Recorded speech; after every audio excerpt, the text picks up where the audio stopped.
Hello friends, welcome to my channel study शिक्षा। Friends, previous year question paper के अंतर्गत हम आरपीएससी असिस्टेंट प्रोफेसर के एक प्रीवियस ईयर क्वेश्चन पेपर को सॉल्व कर रहे थे। तो उसी श्रृंखला में आगे बढ़ते हुए हम नेक्स्ट क्वेश्चन को देखेंगे। तो फ्रेंड्स, चलिए शुरू करते हैं हम। क्वेश्चन नंबर 24, भारतीय जाति व्यवस्था का सबसे अनिवार्य लक्षण है।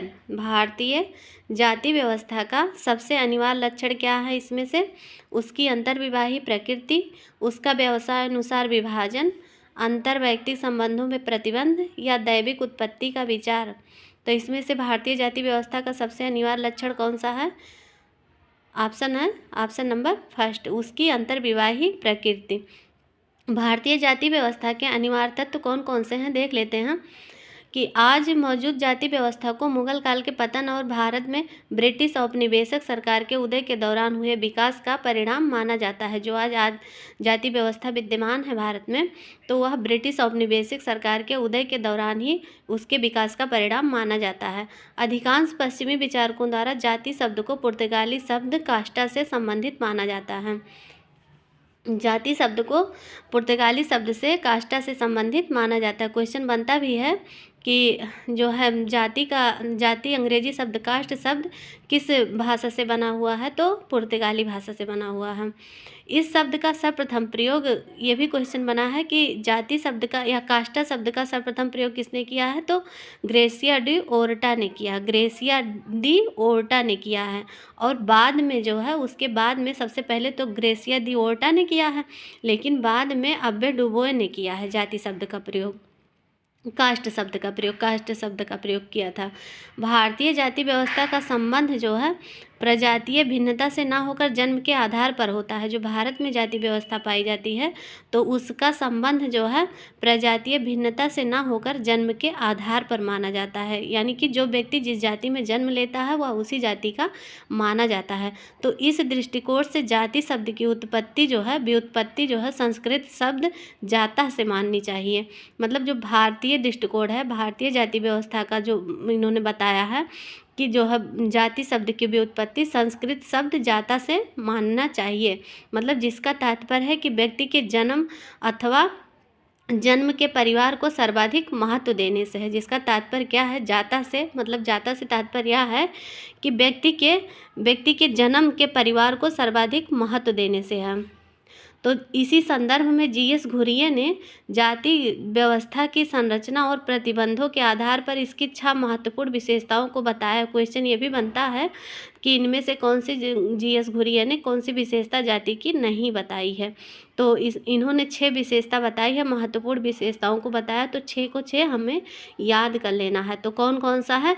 तो इन्होंने पहला बताया कि समाज का खंडात्मक विभाजन, और दूसरा इन्होंने बताया संस्तरण, और तीसरा इन्होंने बताया कि खान पान व सामाजिक सहवास पर प्रतिबंध, और चौथा इन्होंने बताया कि नागरिक तथा धार्मिक निर्योग्यताएं एवं विशेषाधिकार, और पांचवा इन्होंने बताया कि व्यवसाय के स्वतंत्र चुनाव पर प्रतिबंध। क्या बताया? कि व्यवसाय के स्वतंत्र चुनाव पर प्रतिबंध बताया कि मतलब व्यवसाय हम अपने हिसाब से नहीं चुन सकते हैं। जो हमारे परंपरागत व्यवसाय होंगे उन्हीं को हम अपना सकते हैं। और विवाह पर प्रतिबंध, मतलब विवाह भी हम अपनी जाति के अलावा दूसरी जाति में नहीं कर सकते। तो इसीलिए यहाँ पे ये पूछा गया है कि भारतीय जाति व्यवस्था का सबसे अनिवार्य लक्षण है, तो अनिवार्य लक्षण है कि उसकी अंतर्विवाही प्रकृति, मतलब अपने जाति में ही विवाह कर सकते हैं, दूसरी जाति में विवाह नहीं कर सकते हैं। क्वेश्चन नंबर 25, फर्स्ट प्रिंसिपल नामक पुस्तक के लेखक कौन है? फर्स्ट प्रिंसिपल नामक पुस्तक के लेखक कौन है? दुर्खीम, स्पेंसर, अगस्त कॉम्ट या हीगल? तो हमारा आंसर है हर्बर्ट स्पेंसर। कौन है? Herbert Spencer. फर्स्ट प्रिंसिपल नामक पुस्तक के लेखक हर्बर्ट स्पेंसर हैं। अच्छा, एक क्वेश्चन बनता है कि संस्था शब्द का प्रयोग स्पेंसर ने अपनी किस पुस्तक में किया था? संस्था शब्द का प्रयोग, जो संस्था है, इंस्टीट्यूट है, तो उसका उस शब्द का प्रयोग सबसे पहले स्पेंसर ने ही किया था।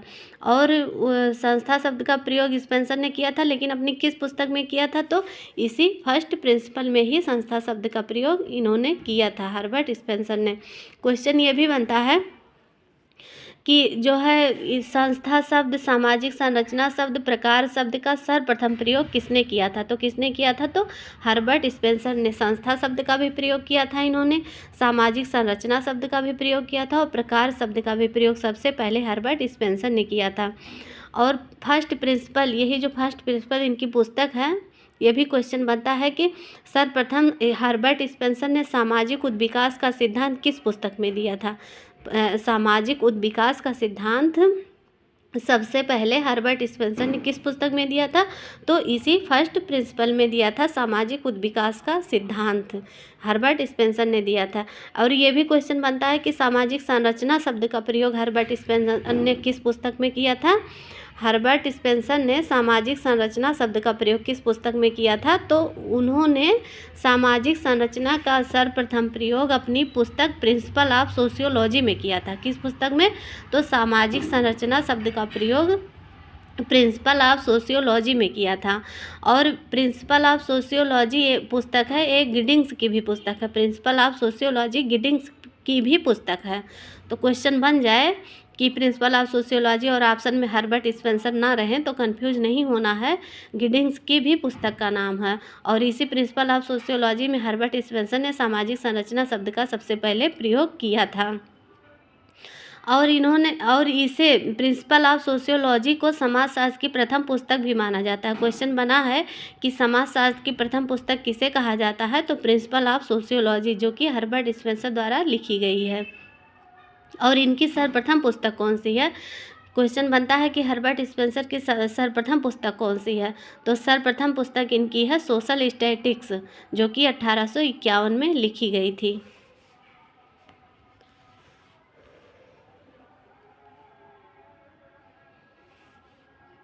क्वेश्चन नंबर 25,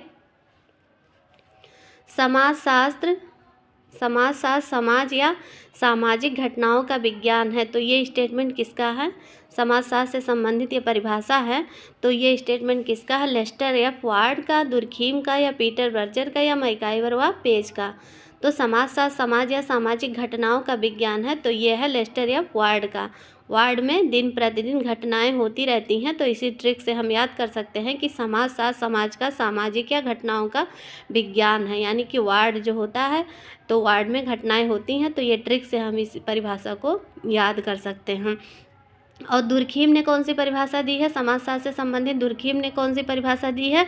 तो इन्होंने कहा कि समाजशास्त्र सामूहिक प्रतिनिधानों का विज्ञान है। दुर्खीम ने क्या कहा? समाजशास्त्र सामूहिक प्रतिनिधानों का विज्ञान है। और एक परिभाषा इनकी है दुर्खीम की, समाजशास्त्र संस्थाओं का विज्ञान है। तो ये भी दोनों परिभाषा ये इमाइल दुर्खीम की है। और पीटर बर्जर की परिभाषा है, पीटर बर्जर ने समाजशास्त्र से संबंधित कौन सी परिभाषा दी है? कि इन्होंने कहा कि समाजशास्त्र विशेष प्रकार की चेतना के अलावा कुछ नहीं है। समाजशास्त्र विशेष प्रकार की चेतना के अलावा कुछ नहीं है। तो ये कौन से कहते हैं? ये पीटर बर्जर कहते हैं। और मैकाइवर और पेज की परिभाषा है कि समाजशास्त्र सामाजिक संबंधों के विषय में है। मैकाइवर पेज क्या कहते हैं? कि समाजशास्त्र सामाजिक संबंधों के विषय में है। तो ये लोगों की ये समाजशास्त्र से संबंधित परिभाषाएँ हैं। क्वेश्चन नंबर 27, जब उच्च जाति की लड़की का निम्न जाति के लड़के से विवाह होता है तो उसे हम क्या कहते हैं? उस व्यवस्था को हम क्या कहते हैं? जब उच्च जाति की, यानी कि उच्च जाति की लड़की होती है और निम्न जाति के लड़के से विवाह होता है, तो उसे हम क्या कहते हैं?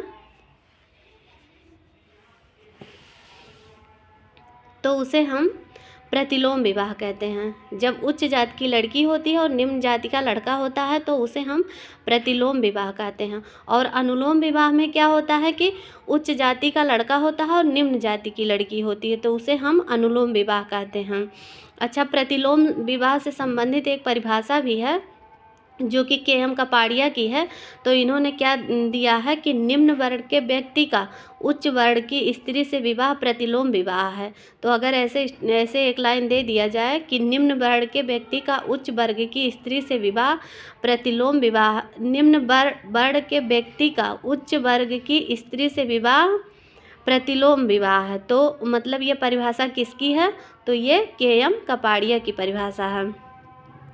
और प्रतिलोम विवाह से उत्पन्न, अगर ये लाइन दे दिया जाए कि प्रतिलोम विवाह से उत्पन्न संतान को किसने चंडाल कहा है? अगर ये दे दिया जाए कि प्रतिलोम विवाह से उत्पन्न संतान को किसने चंडाल कहा है, तो मनु ने कहा है। किसने कहा है? मनु ने कहा है। और ये जो है ये साली जीजा विवाह, इसे अधिमान्य विवाह कहते हैं, यानी कि प्रेफरेंशियल मैरिज कहते हैं।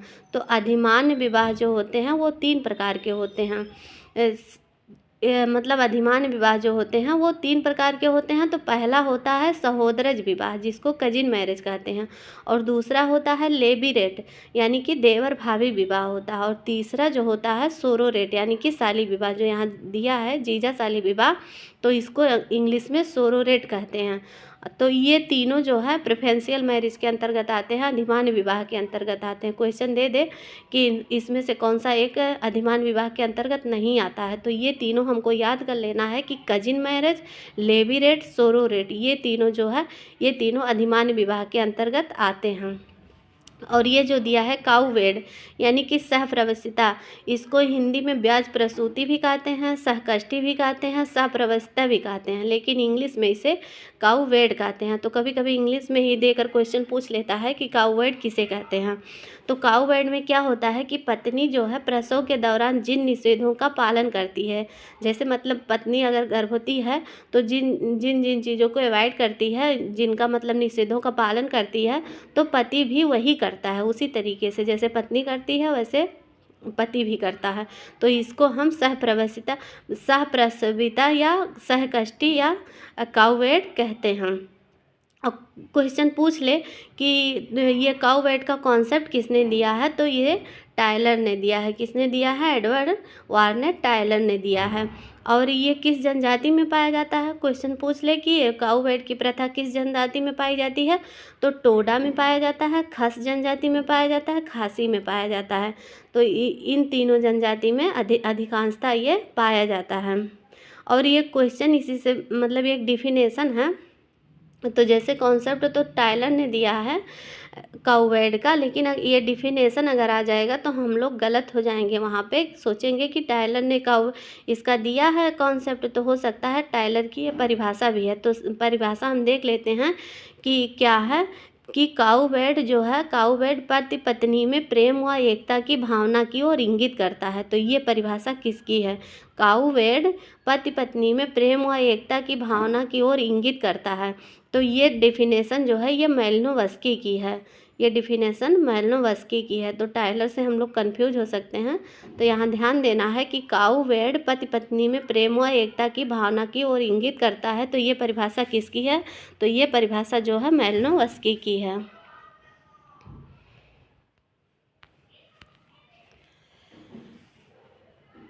क्वेश्चन नंबर 28, सामाजिक नियंत्रण सामाजिकरण की प्रक्रिया का विस्तार है। ये जो है स्टेटमेंट किसका है?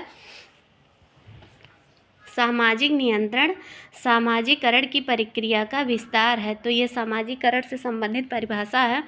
J.H. फिक्टर की है, हर्टन एवं हंट की है, पार्सन्स की है, या ये रास की है?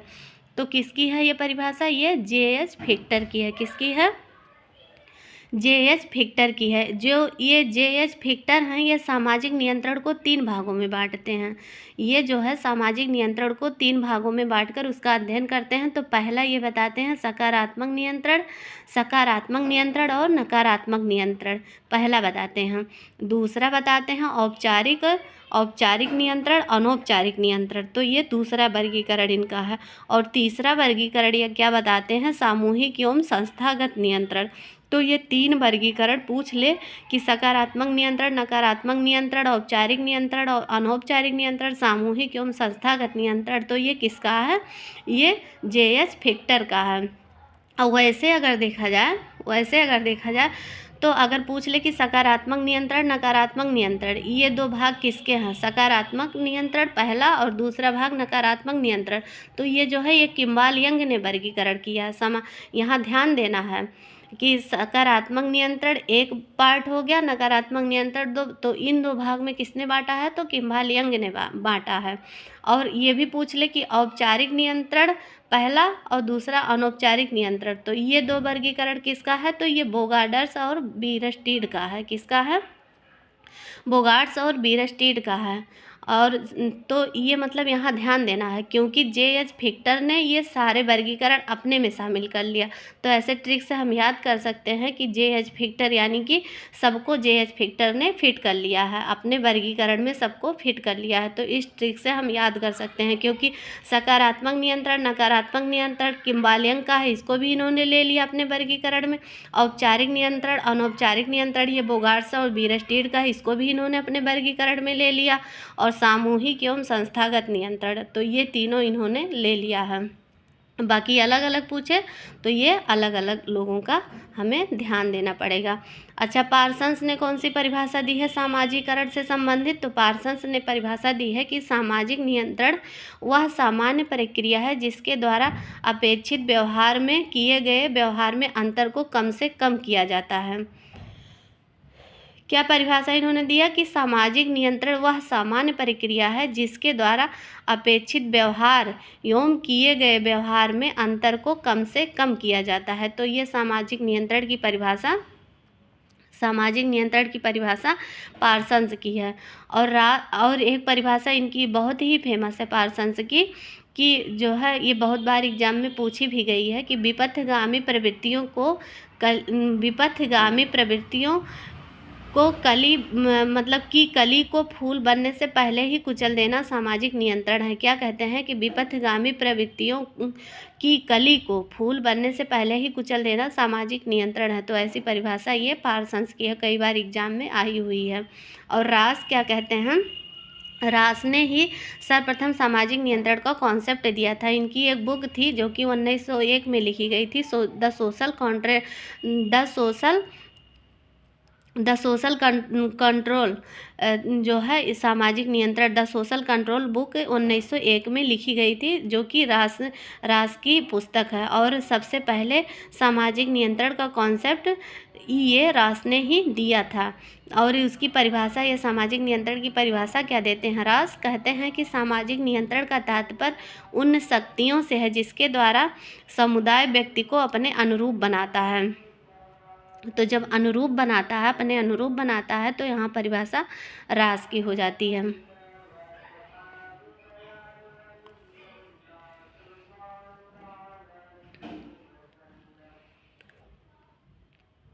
क्वेश्चन नंबर 29, दुर्खिम के अनुसार स्वाभाविक एकता का कौन सा सूचक है? स्वाभाविक एकता का कौन सा सूचक है? सुधारात्मक कानून, दमनकारी कानून, समरूपता या सामूहिक चेतना? स्वाभाविक एकता यानी कि ऑर्गेनिक सॉलिडरिटी का जो है, उसमें से ऑर्गेनिक सॉलिडरिटी की कौन सी एक विशेषता है इसमें से? तो हमारा आंसर है सुधारात्मक कानून। क्या है? सुधारात्मक कानून। बाकी ये दमनकारी कानून और समरूपता, सामूहिक चेतना, ये किसकी परिभाषा, ये मतलब किसकी विशेषता है? तो ये मैकेनिकल सॉलिडरिटी की, यानी कि यांत्रिक एकता की ये विशेषता है। तो हम देख लेते हैं कि सामाजिक एकता और यांत्रिक एकता क्या है। तो दुर्खिम द्वारा सामाजिक एकता का सिद्धांत दिया गया। इमानुएल दुर्खिम ने जो है सामाजिक एकता का सिद्धांत दिया, जिसको कि थ्योरी ऑफ सोशल सॉलिडरिटी कहा जाता है। और इन्होंने अपनी किस पुस्तक में दिया? थ्योरी ऑफ सोशल सॉलिडरिटी का कॉन्सेप्ट अपनी किस पुस्तक में दिया? तो इन्होंने the division of labour in society में दिया, उसके प्रथम भाग में दिया। The division of labour in society के प्रथम भाग में इन्होंने सामाजिक एकता का सिद्धांत दिया। और इनका कहना है, क्या कहते हैं दुर्खिम, कि समाज में दो प्रकार की एकता पाई जाती है। समाज में दो प्रकार की एकता पाई जाती है। पहला यांत्रिक एकता यानी कि मैकेनिकल सॉलिडरिटी, और दूसरा स्वाभाविक एकता यानी कि ऑर्गेनिक सॉलिडरिटी। तो ये जो है दो एकता समाज में पाई जाती है। और इन दो भिन्न प्रकार की एकता ने दो भिन्न समाजों को जन्म दिया। जो ये यांत्रिक एकता और स्वाभाविक एकता थी, तो इन्होंने जो है समाज में दो समाजों को जन्म दिया, जिसे यांत्रिक समाज कहा गया और स्वाभाविक समाज कहा गया। क्या कहा गया? यांत्रिक समाज कहा गया यानी कि मैकेनिकल सोसाइटी कहा गया, और दूसरा स्वाभाविक समाज यानी कि ऑर्गेनिक सोसाइटी कहा गया। और इसे दुर्खिम ने पूर्व औद्योगिक समाज कहा। किसे? यांत्रिक समाज को दुर्खिम पूर्व औद्योगिक समाज कहते हैं। अगर ऐसा क्वेश्चन बन जाए बाय द वे कि यांत्रिक समाज ना दे के पूर्व औद्योगिक समाज और औद्योगिक समाज दे दे, तो मतलब इसको भी दुर्खिम ने ही डिवाइड किया है। तो यांत्रिक समाज को जो है दुर्खिम पूर्व औद्योगिक समाज भी कहते हैं, यानी कि मैकेनिकल सोसाइटी को पूर्व औद्योगिक समाज कहते हैं और ऑर्गेनिक सोसाइटी यानी सावयवी समाज को औद्योगिक समाज कहते हैं हिमालय दुर्खिम। तो इन दो समाज में अंतर पाया जाता है, यांत्रिक समाज और सावयवी समाज में अंतर पाया जाता है। तो जो एक रूपता या समरूपता है, एक रूपता ये जो है ये एक रूपता या समरूपता ये जो है यांत्रिक समाज की विशेषता है। और यांत्रिक समाज की और विशेषता है सामूहिक चेतना, ये भी यांत्रिक समाज की विशेषता है। और ये जो है ये दमनकारी कानून, ये भी यांत्रिक समाज की विशेषता है। और जो सावयवी समाज है या मतलब ऑर्गेनिक सोसाइटी जो है या ऑर्गेनिक सॉलिडरिटी जो है, उसकी विशेषता कौन कौन सी हैं, तो उसमें विभिन्नता या विषमता पाई जाती है और उसमें जो है सुधारात्मक कानून पाया जाता है और उसमें जो है व्यक्तिगत चेतना पाई जाती है। तो जो सावयवी एकता होता है उसमें व्यक्तिगत चेतना माने एक व्यक्ति की चेतना को प्रमुखता दी जाती है, जबकि यांत्रिक समाज में पूरे समूह की चेतना को प्रमुखता दी जाती है। सांस्कृतिक पुनरुत्पादन की अवधारणा किसने प्रतिपादित की है, तो सांस्कृतिक पुनरुत्पादन की अवधारणा पियरे बोर्दियू ने प्रतिपादित की है। और ये क्या कहते हैं कि इस अवधारणा को बोर्दियू ने प्रतिपादित करते हुए कहा कि इनका मानना है कि आधुनिक शिक्षा पद्धति जो है, जो वर्तमान में शिक्षा पद्धति पाई जाती है, वह प्रभुत्व संपन्न वर्गों की संस्कृति का वाहक एवं पोषक है। जो प्रभुत्व संपन्न मतलब जो प्रभुत्व संपन्न व्यक्ति होते हैं, वर्ग होते हैं, उनकी संस्कृति की ये वाहक मानी जाती है। कौन सी क्या वाहक मानी जाती है, तो आधुनिक शिक्षा पद्धति मानी जाती है। और आधुनिक शिक्षा के माध्यम से समाज के प्रभावशाली वर्ग जो होते हैं, जो आधुनिक शिक्षा पद्धति है, तो उसके माध्यम से समाज के प्रभावशाली वर्ग के लोग क्या करते हैं कि अपनी संस्कृति को समस्त समाज पर लागू या लादने का प्रयास करते हैं। और शिक्षा संस्थान जो हैं उनकी संस्कृति के प्रचार प्रसार का एक सशक्त माध्यम है। तो ऐसा कहना किसका है, ऐसा कहना पियरे बोर्दियू का है। वो कहते हैं कि जो प्रभुत्व संपन्न लोग हैं वो अपनी संस्कृति को जबरदस्ती सभी वर्गों पर थोपने का प्रयास करते हैं। तो इसी को ही इन्होंने सांस्कृतिक पुनरुत्पादन कहा है। क्वेश्चन नंबर 31, सांस्कृतिक विलंबना का अर्थ है, यानी कि कल्चरल लैग किसे कहते हैं, तो दो समाजों की संस्कृति के मध्य विलंबना, भौतिक और अभौतिक संस्कृति के मध्य विलंबना, भूत और वर्तमान संस्कृतियों के मध्य विलंबना, पश्चिमी और पूर्वी संस्कृतियों के मध्य विलंबना। तो हमारा आंसर है भौतिक और अभौतिक संस्कृति के मध्य विलंबना, ऑप्शन नंबर सेकंड। तो भौतिक और कल्चरल लैग किसे कहते हैं, तो कल्चरल लैग का अवधारणा किसने दी, ये भी क्वेश्चन बनता है कि कल्चरल लैग के कॉन्सेप्ट किसने दिया है। तो इसकी अवधारणा सर्वप्रथम अमेरिकी समाजशास्त्री W.F. ऑगबर्न ने अपनी पुस्तक जो है, इनकी बुक है सोशल चेंज, जो कि 1922 में लिखी गई थी, 1922 में लिखी गई थी। तो उसमें इन्होंने इस अवधारणा को प्रतिपादित किया। ऑगबर्न ने संस्कृति के दो उपखंडों में विभाजित किया, संस्कृति को दो उपखंडों में विभाजित किया, जो कि है भौतिक संस्कृति और अभौतिक संस्कृति। भौतिक संस्कृति यानी कि मटेरियल कल्चर और नॉन मटेरियल कल्चर, अभौतिक संस्कृति। तो भौतिक संस्कृति में क्या होता है कि भौतिक संस्कृति में समाज की भौतिक उपलब्धियों को रखा जा सकता है और ये जो है ये भौतिक संस्कृति मूर्त होती है, इसे हम छू भी सकते हैं, स्पर्श कर सकते हैं और देख भी सकते हैं। तो जैसे जो अर्थात यह कह सकते हैं कि जो मानव निर्मित वस्तुएं होती हैं उसे हम भौतिक संस्कृति के अंतर्गत रखते हैं।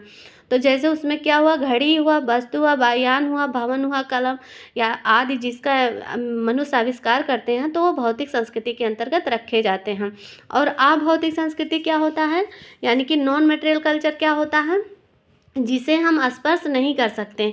तो उसको जैसे प्रथा हुआ, लोकरीति हुआ, विचारधारा हुआ, धर्म हुआ, मतलब धर्म हुआ, कला, साहित्य, आदर्श, ये सब क्या हैं, इसे हम ना छू सकते हैं ना देख सकते हैं। तो ये जो है ये अभौतिक संस्कृति के अंतर्गत आते हैं।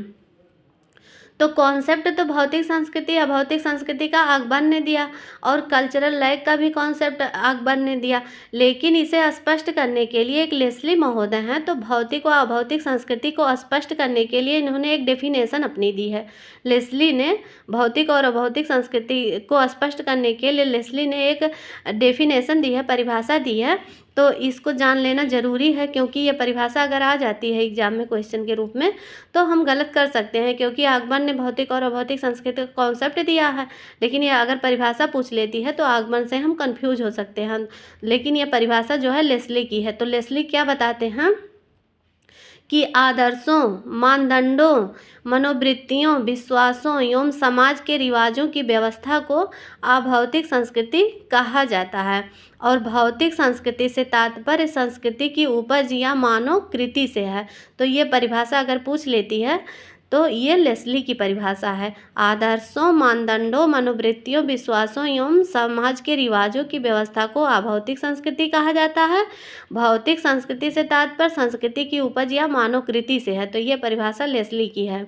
और लेस्ली ने जो है सांस्कृतिक विलंबना की अवधारणा को स्पष्ट करते हुए अपनी परिभाषा दी है। लेस्ली ने सांस्कृतिक विलंबना की अवधारणा को स्पष्ट करते हुए एक परिभाषा दी है। तो ये भी परिभाषा कंफ्यूज कर सकती है, तो हम आगमन से कंफ्यूज हो सकते हैं, लेकिन ये परिभाषा लेस्ली की है। तो लेस्ली क्या कहते हैं कि एक नए भौतिक आविष्कार एवं अभौतिक संस्कृति के साथ समुचित समायोजन के बीच सामाजिक दूरी को सांस्कृतिक विलंबना कहा जाता है। तो ये डेफिनेशन जो है ये लेस्ली की परिभाषा है। क्वेश्चन नंबर 32,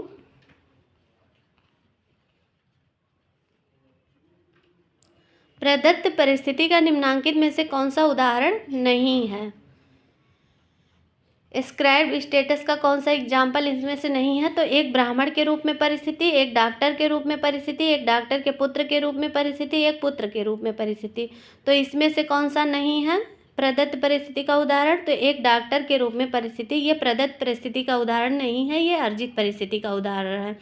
तो पहले हम परिस्थिति को जान लेते हैं कि परिस्थिति किसे कहते हैं, यानी स्टेटस किसे कहते हैं। तो जो समाज व्यक्तियों का समूह नहीं है, बल्कि विभिन्न व्यक्तियों द्वारा जिन सामाजिक पदों का निर्माण होता है उसी का एक समग्र है, यानी कि उसी का एक समूह है। मतलब समाज व्यक्तियों का समूह नहीं, बल्कि जो विभिन्न व्यक्तियों द्वारा, जो कई व्यक्ति होते हैं और उनके द्वारा जो सामाजिक पदों का निर्माण होता है, तो उसे ही हम परिस्थिति कहते हैं।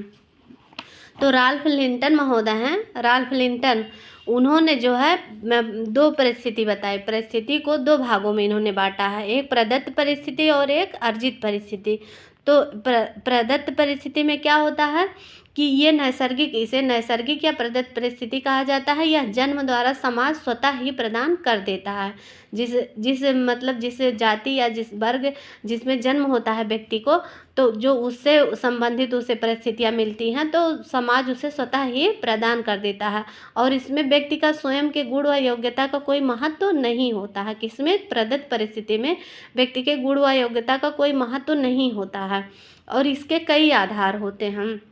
तो जैसे लिंग भेद, आयु भेद, नातेदारी, जन्म, शारीरिक विशेषताएं, जाति, प्रजाति, ये सब अगर है, ये सब जो है प्रदत्त परिस्थिति के आधार हैं। यानी कि प्रदत्त परिस्थिति का निर्धारण किस आधार पर हम लोग कर सकते हैं? तो लिंग भेद के, आयु भेद, नातेदारी, जन्म, शारीरिक विशेषताएं, जाति, प्रजाति, इस आधार पर हम कर सकते हैं। अर्जित परिस्थिति किसे कहते हैं? यह व्यक्ति स्वयं अपने गुणों तथा योग्यता के बल पर प्राप्त कर लेता है, इसके आधार हैं। तो अर्जित परिस्थिति के कौन कौन से आधार हैं? तो जैसे संपत्ति हुआ, व्यवसाय हुआ, शिक्षा हुआ, राजनीतिक सत्ता हुआ, विवाह हुआ, और व्यक्तिगत उपलब्धियां जो व्यक्ति की होती हैं, ये सब अर्जित परिस्थिति के आधार हैं।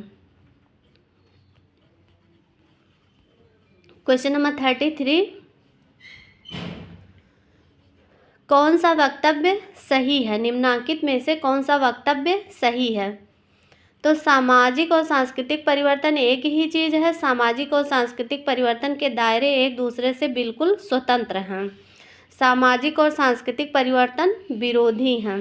सामाजिक परिवर्तन सांस्कृतिक परिवर्तन का एक भाग है। तो हमारा आंसर यही सही है, ऑप्शन नंबर 4 कि सामाजिक परिवर्तन जो है सांस्कृतिक परिवर्तन का ही एक भाग है।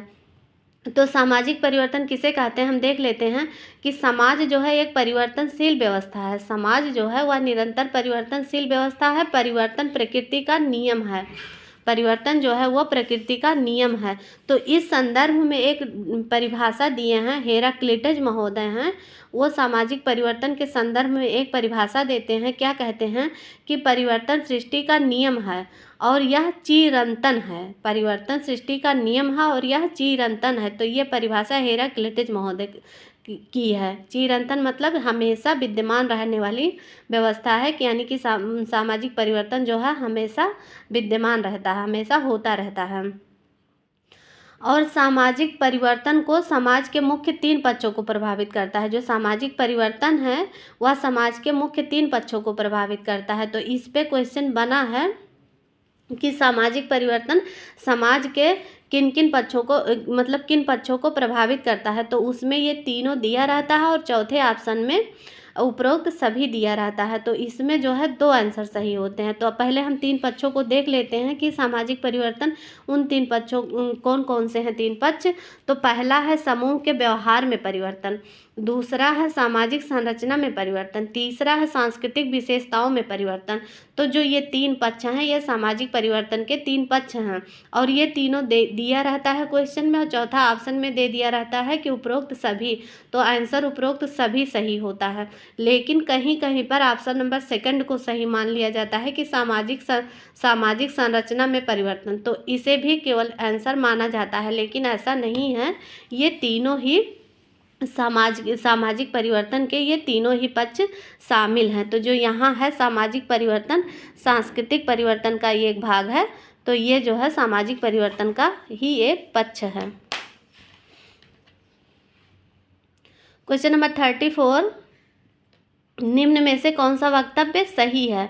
तो सामाजिक मानक सार्वभौमिक हैं, सामाजिक मानक पारिस्थितिक हैं, एक समाज में सभी सामाजिक मानक एक समान रूप से महत्वपूर्ण हैं, सामाजिक मानक लगभग गतिहीन है। तो कौन सा आंसर हमारा सही है, ऑप्शन नंबर 2 सामाजिक मानक पारिस्थितिक हैं। सामाजिक मानक पारिस्थितिक हैं। तो ये हमारा आंसर सही है। इसमें भी 2 आंसर माने जाते हैं लगभग, कहीं कहीं सामाजिक मानक सार्वभौमिक इसे भी सही मान लिया जाता है, लेकिन ये ज़्यादा सही नहीं है। ये ऑप्शन नंबर 2 ही सही है। तो सामाजिक मानक पारिस्थितिकी हैं, इसे पारिस्थितिक हैं, सिचुएशनल हैं। इसे हम देख लेते हैं कि सोशल नॉर्म्स जो हैं हम विभिन्न आवश्यकताओं की पूर्ति हेतु जब जो हम व्यक्ति होते हैं, जो समाज होते हैं, वो विभिन्न आवश्यकताओं की पूर्ति हेतु संस्कृति द्वारा स्वीकृत जिन तरीकों को अपनाते हैं, जो संस्कृति स्वीकृति देती है उन तरीकों को जब हम अपनाते हैं वही सामाजिक मानदंड हैं, जो समाज में गलत आचरण को रोकने का काम करते हैं। जो सामाजिक मानदंड हैं वो समाज में व्यक्ति के गलत आचरण को रोकने का काम करते हैं, जिससे कि सामाजिक व्यवस्था बनी रहे। समाज अपनी व्यवस्था को बनाए रखने के लिए नई नई परिस्थितियों और समस्याओं का हल खोजने के लिए समय समय पर मानदंडों का निर्माण करता है। तो ये बात यहाँ पर ये लागू होती है कि ये सिचुएशनल है। हर समाज में तो ये नॉर्म्स तो होते हैं, सामाजिक नॉर्म्स ही हर समाज में होते हैं, यानी यूनिवर्सल तो हैं ही। लेकिन जब किसी प्रत्येक समाज के जो मानदंड हैं, नियम हैं, वो सिचुएशनल होते हैं। समय समय पर जिन चीज़ों की आवश्यकता होती है, जिनसे व्यक्तियों के ऊपर नियंत्रण लगाने का कार्य किया जाता है, जब वो आवश्यकता महसूस होती हैं, जैसी परिस्थितियाँ उत्पन्न होती हैं, जैसी समस्याएं उत्पन्न होती हैं, उन समस्याओं का हल खोजने के लिए समय समय पर जिन मानदंडों का निर्माण समाज करता है, तो वो जो है वो सामाजिक मानक जो हैं वो पारिस्थितिक होते हैं, सिचुएशनल होते हैं। तो इसलिए यही ऑप्शन सही माना जाएगा। बाकी तो सामाजिक मानक सार्वभौमिक होते ही हैं। सामाजिक मानक सार्वभौमिक मतलब यूनिवर्सल होते हैं, सारे समाजों में पाए जाते हैं, लेकिन प्रत्येक समाज के जो नियम हैं, मानदंड है, कानून है, वो उनके समाज के दृष्टिकोण से ही लागू होते हैं। तो इसलिए ये पारिस्थितिक होते हैं। और इसी संदर्भ में एक मैरिल महोदय हैं, वो एक परिभाषा देते हैं कि मानव मानदंडों का निर्माण करने वाला प्राणी है। मैरिल क्या कहते हैं कि मानव मानदंडों का निर्माण करने वाला प्राणी है। तो ये परिभाषा जो है मैरिल देते हैं। क्वेश्चन नंबर 35, भूमिका संघर्ष का अर्थ है। रोल कॉन्फ्लिक्ट का क्या तात्पर्य है? तो विभिन्न भूमिकाओं का निर्वाह करते दो व्यक्तियों के मध्य संघर्ष। भूमिकाएं जो अनिवार्यतः संघर्ष की ओर ले जाती हैं। दो विसंगत भूमिकाओं का एक साथ निर्वाह करना पड़े, या दो पीढ़ियों के मध्य संघर्ष। तो ऑप्शन नंबर 3 हमारा सही होगा कि दो विसंगत भूमिकाओं का एक साथ निर्वाह करना पड़े। तो भूमिका संघर्ष का कॉन्सेप्ट, इसमें भी काफ़ी कन्फ्यूजन रहता है कि भूमिका संघर्ष का कॉन्सेप्ट किसका है। तो कहीं कहीं R.K. मार्टिन मिलते हैं और कहीं कहीं रॉल्फ लिंटन मिलते हैं। तो अधिकांशतः R.K. मार्टिन को ही सही माना गया है। बाकी A.K. तिवारी की बुक है, उसमें रॉल्फ लिंटन को माना गया है भूमिका संघर्ष का कॉन्सेप्ट। तो रोल कॉन्फ्लिक्ट किसे कहते हैं? तो एक ही समय में दो असंगत भूमिकाओं का उपस्थित होना। जब एक ही समय है और दो असंगत भूमिकाएं उपस्थित होती हैं, तो दोनों के संपादन की आशा करना भूमिका संघर्ष को जन्म देता है। तो जैसे एग्जाम्पल के रूप में एक शिक्षित महिला का माँ तथा एक अध्यापिका के रूप में भूमिका निभाना क्या कहलाता है? तो भूमिका संघर्ष को जन्म देता है। यानी कि कोई महिला है और वह जब माँ की भूमिका भी निभाती है और अध्यापिका की भूमिका निभाती है, तो उसी दौरान अगर दोनों भूमिकाओं में कुछ बाधा उत्पन्न होती हैं, तो ऐसी सिचुएशन में भूमिका संघर्ष उत्पन्न हो जाता है। क्वेश्चन नंबर 36,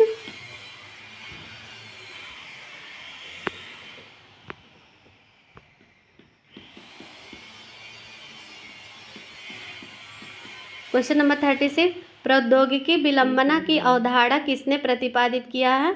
यानी कि टेक्नोलॉजिकल लैग का कॉन्सेप्ट किसका है? कल्चरल लैग का कॉन्सेप्ट तो आगमन का है, लेकिन टेक्नोलॉजिकल लैग का कॉन्सेप्ट किसका है? ये मैकाइवर एंड पेज का है। किसका है? ये मैकाइवर एंड पेज का है। मैकाइवर पेज जो हैं वो सांस्कृतिक विलंबना की अवधारणा को स्पष्ट रूप से नकार देते हैं। क्वेश्चन पूछ ले कि सांस्कृतिक विलंबना की अवधारणा को किसने नहीं माना है या किसने नकार दिया है, तो वो मैकाइवर पेज ने नकार दिया। और ये क्या कहते हैं कि समाज में विभिन्न प्रौद्योगिकी के कुछ क्षेत्रों में इतना अधिक विकास हो जाता है कि दूसरा हिस्सा पीछे छूट जाता है। मैकाइवर पेज कहते हैं कि समाज में विभिन्न प्रौद्योगिकी के विकास में समाज में विभिन्न प्रकार की प्रौद्योगिकी के विकास में सामंजस्य नहीं रहता है। और कहते हैं कि प्रौद्योगिकी के कुछ क्षेत्र में इतना अधिक विकास हो जाता है कि उसका दूसरा हिस्सा पीछे छूट जाता है। तो उसे इन्होंने टेक्नोलॉजिकल लैग कहा है। और ये कॉन्सेप्ट मैकाइवर एंड पेज का है। बाकी आगबन ने जो है कल्चरल लैग का कॉन्सेप्ट दिया है। बाल न्याय अधिनियम 1986 कब लागू हुआ? यानी कि जुवेनाइल जस्टिस एक्ट 1986 कब लागू हुआ? तो मतलब ये क्वेश्चन दो रूप में बनता है। यानी कि कब बना बाल न्याय, यानी कि जुवेनाइल जस्टिस एक्ट 1986 मतलब कब बना? तो 2 अक्टूबर 1986 को बना। मतलब 1986 को ये बना था, लेकिन लागू अगर पूछा है यहाँ पर लागू कब हुआ, तो ये 2 अक्टूबर 1987 को लागू हुआ। बाकी अगर बना पूछे तो 1986 में बना, लेकिन लागू 2 अक्टूबर 1987 को हुआ है। पैरेटो ने अवशेषों के कितने वर्गों की पहचान की है? विल्फ्रेडो पैरेटो ने अवशेषों के कितने वर्गों की पहचान की है? तो इन्होंने 6 वर्गों की पहचान की है।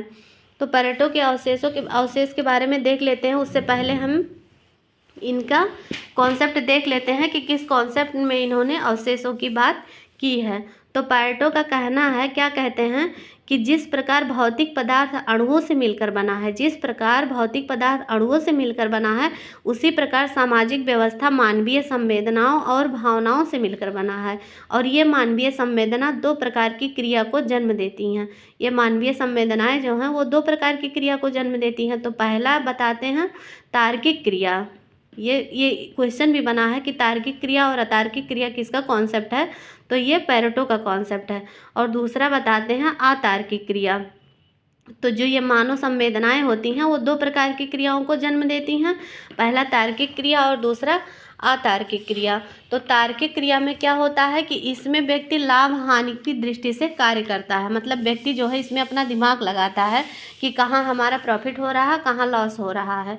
तो जब लाभ हानि की दृष्टि से कार्य करता है तो वहाँ वो तार्किक क्रिया को ये कहते हैं पेरेटो। और यह जो है ये कहते हैं कि ये अर्थशास्त्र की विषय वस्तु है, ये जो तार्किक क्रिया है ये अर्थशास्त्र की विषय वस्तु है।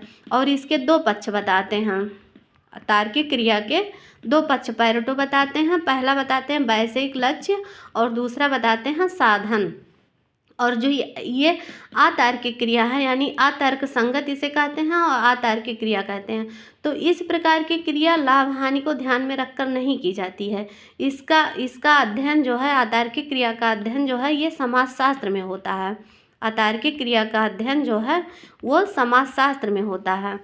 तो जो और इस संदर्भ में इन्होंने एक परिभाषा भी दी है, तार्किक अतार्किक क्रियाओं के संदर्भ में पेरेटो एक परिभाषा भी देते हैं कि समाजशास्त्र जो है अतार्किक क्रियाओं का तार्किक प्रयोगात्मक अध्ययन है। समाजशास्त्र अतार्किक क्रियाओं का तार्किक प्रयोगात्मक अध्ययन है। तो ये परिभाषा जो है ये पेरेटो की है। और ये जो अवशेष है, अवशेष ये जो है ये अतार्किक क्रियाएं हैं, जो ये अवशेष हैं ये अतार्किक क्रियाओं के अंतर्गत आते हैं अवशेष। तो अवशेष क्या है कि मानव के अतार्किक और बुद्धिहीन व्यवहारों को प्रेरित करने वाली भावनाओं व उद्योगों को अवशेष या अवशिष्ट चालक कहते हैं। पेरेटो क्या कहते हैं कि ये मानव के अतार्किक और बुद्धिहीन व्यवहारों को प्रेरित करने वाली भावनाओं व उद्योगों को अवशेष या अवशिष्ट चालक कहा जाता है। और ये 6 प्रकार के होते हैं। तो कौन कौन से हैं, तो पहला इन्होंने बताया सम्मिलन, और दूसरा इन्होंने बताया समूह स्थायित्व, और तीसरा बताया कि सामाजिकता के चालक, और चौथा बताया काम वासना के चालक, पांचवा इन्होंने बताया व्यक्तित्व निर्माण के चालक, और छठा इन्होंने बताया बाह्य क्रियाओं द्वारा भावनाओं की अभिव्यक्ति के चालक। तो ये जो है ये 6 इन्होंने अवशेष बताए हैं। और वो ये अवशेष जो हैं ये अतार्किक क्रिया के अंतर्गत आते हैं।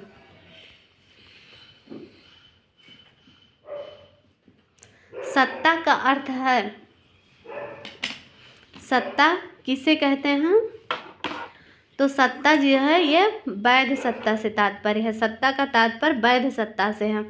ये कॉन्सेप्ट जो है ये वेबर का है। और वेबर इस संदर्भ में एक परिभाषा देते हैं कि वह शक्ति जिसे सामाजिक वैधता प्राप्त हो जाती है प्रभुत्व कहते हैं या सत्ता कहते हैं। वेबर क्या कहते हैं कि वह शक्ति जिसे सामाजिक वैधता प्राप्त हो जाती है, यानी कि समाज वैध घोषित कर देता है, तो वह जो है वह प्रभुत्व हो जाता है या उसे ही सत्ता कहा जाता है। तो ये स्टेटमेंट जो है ये वेबर का है।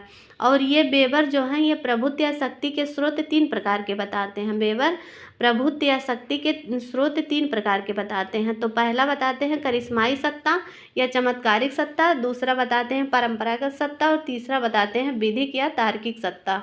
तो ये वर्गीकरण मैक्स वेबर का है। तो फ्रेंड्स इसी के साथ आज की वीडियो को हम समाप्त करते हैं। बाकी के क्वेश्चन को हम अगले वीडियो में देखेंगे। फ्रेंड्स वीडियो यदि पसंद आए तो प्लीज़ वीडियो को लाइक करिए, शेयर करिए, चैनल पर नए हैं तो चैनल को सब्सक्राइब करिए। Thank you.